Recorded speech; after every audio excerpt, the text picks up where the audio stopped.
when you're out in the mountains kind of working hard, I don't know, like all your emotions are like really just right beneath the surface then.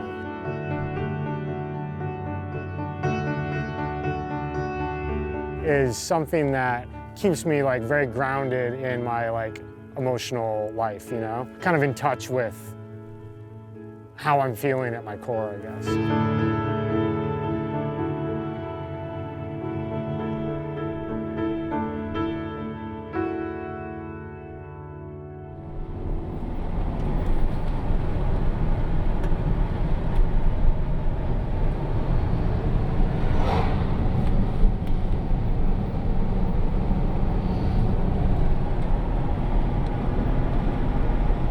I've seen a rattlesnake here before.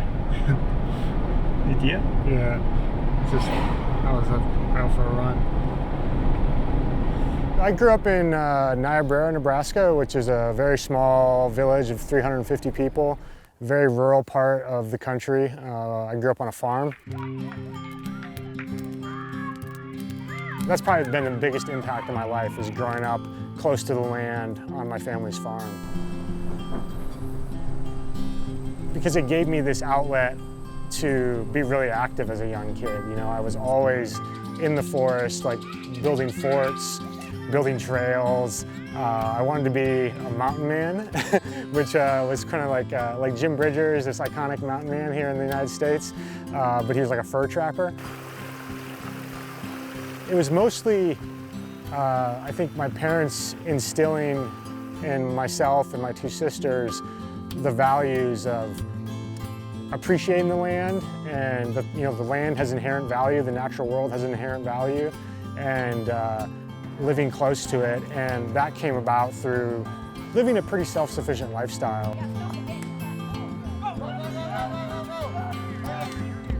We're definitely trying to be self-sufficient and self-reliant and having a low impact on the world, really.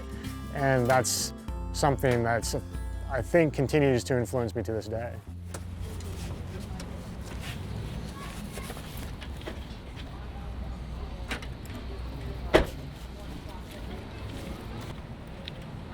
I just think you have to have some kind of intention with your day every day. I mean, I have an injury right now, but I like always have an injury.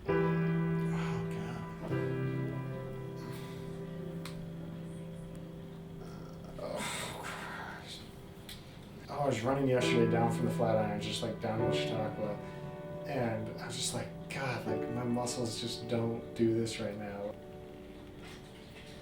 Ugh. But when I broke my leg 5 years ago, that was when the major shift occurred. That's when I shifted from being completely and like monomaniacally focused on just running. You know, I was running 200 miles a week. I just like had my best season ever, like with Western States and White River, and I was, kind of on the top of it all. But then I broke my leg in 2011, and I was forced to think about like, what can I do that still satisfies my need to like get outside every day, but isn't quite as abusive as running is. Ugh. That's okay. Then I kind of reconnected with climbing. It's something I'd done for previously in college. Started doing a lot of that, scrambling in the Flatirons.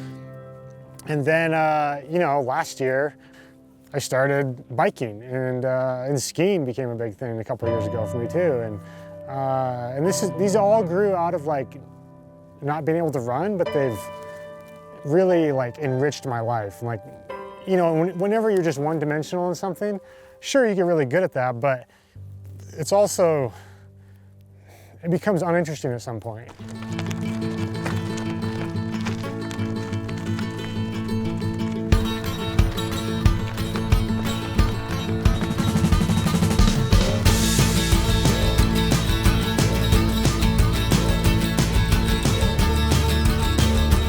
Curiosity is a key part of having a rich life.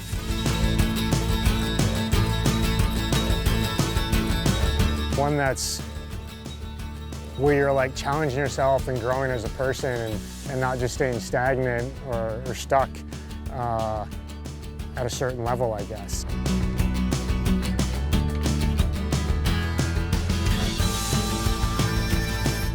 being in the mountains has been the venue for my curiosity of like what I'm capable of in the mountains, what I can do, the experiences I can have there, the emotions you can have there. And I just think it's essential to always kind of be trying to learn new things, try new things, question, not just assume, make assumptions about the world, but instead like go and have your own experience and then draw your own conclusions.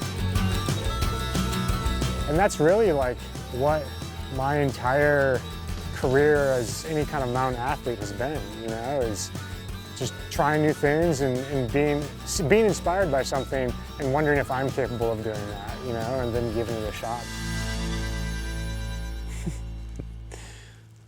Man, waking up at 5:15 a.m. to run 12 miles, 13 years, not even, I'm 12 years old. This is the inside cover of the very first log, and I guess I wrote in here this little like chart of why I love running from 1995. If very early on I was like making like training plans, kind of crazy. And then the first entry is April 12th, 1995. Warm, sunny with moderate wind. I ran 2 miles.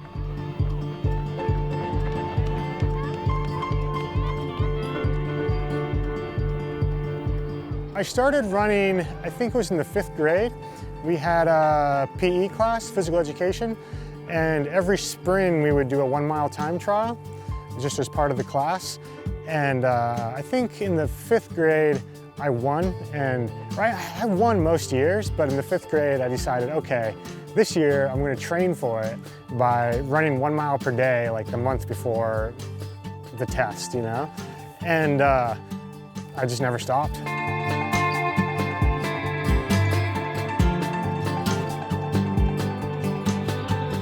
Something about running really fit my personality in that I'm pretty introverted, so I'm fine like spending a lot of time alone. Which running lends itself to. But also, I really, from the very beginning, I was drawn to the fact that if you just like worked really hard, if you ran a lot, you're going to improve, you're going to get better, and you're going to have success.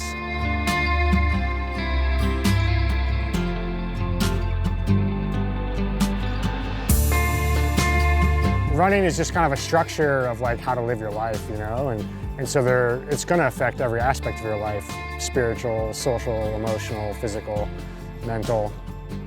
I'm surprised that I was kind of aware of that early on, I guess. But I think it is just a testament to like how deep into the activity I was from the very beginning. You know, it was something that resonated with me a lot early on.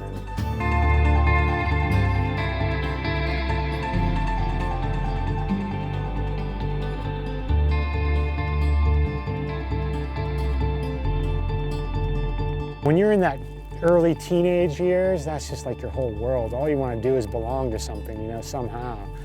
And it just got to where like, I don't know, I feel like, I was like, well, I just don't really identify with the people that, you know, my peers. So I'm just gonna do my own thing, and this is who I am, and that thing was running, and like I just threw myself into it, you know. And I definitely drew like an identity and confidence from that kind of obsession, really.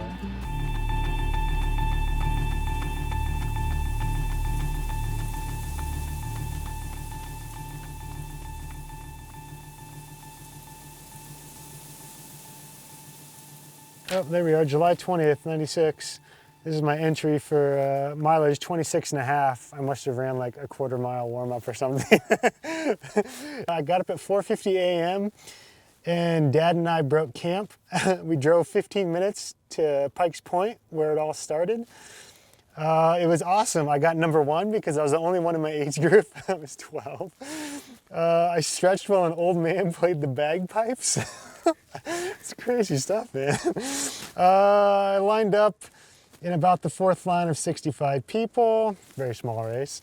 I ran easily at about 9:15 pace through 13 miles. Talked to a lot of neat people along the way. It was fun meeting runners. I eventually sped up and passed a lot of people from 13 to 22 miles. And then came the wall at about 23 miles. Yeah, hamstrings and calves, very painful. Worst pain I've ever felt. It was very hard. I probably walked about 400 meters altogether, so I must have walked a little bit.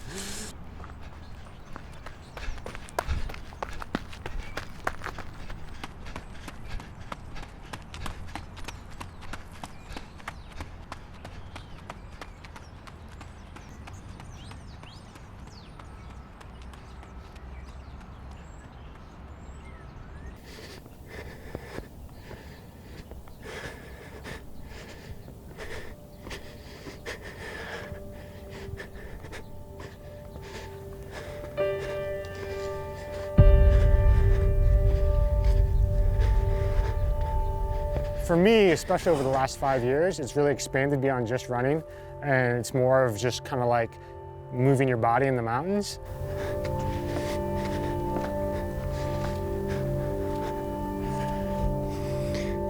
Scrambling, there's two things. It's your entire body. You're fully engaged, all four limbs, one, and then two, there's consequence.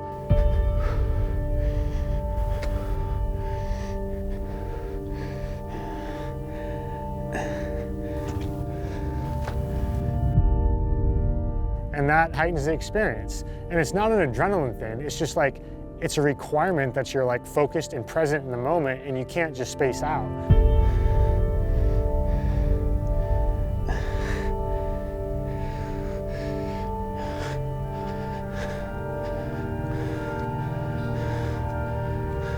I don't know, thinking about other things than what you're doing right in the moment. But with scrambling, because of the consequence, because of the terrain you're on, you have to be completely present in the moment when you're doing it. Being present is sort of this cliche thing, but it's a pretty meaningful experience, or it seems like a meaningful experience when it's happening.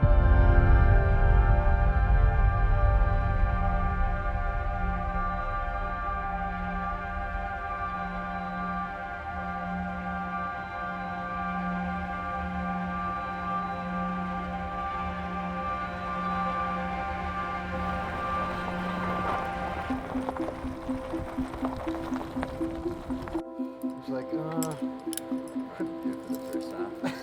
Well, I'll protect that traverse for you. And the girl I was climbing with was wearing Futuras, and I was like, oh man, I know what those feel like. I climbed those all summer. A rich life for me, it involves feeling like I have a purpose every day. For me, that means being out in the mountains and having, I mean, I hesitate to use the word intense, but having experiences that kind of affirm your existence, you know, where they like wake you up and realize that like you're living life, you know, you're not just sort of coasting through life, but you're challenging yourself, you're feeling emotions, you're having new experiences. Those things comprise a rich life for me, and that's definitely my motivation on a daily basis for spending a lot of time outside, moving in the mountains, really.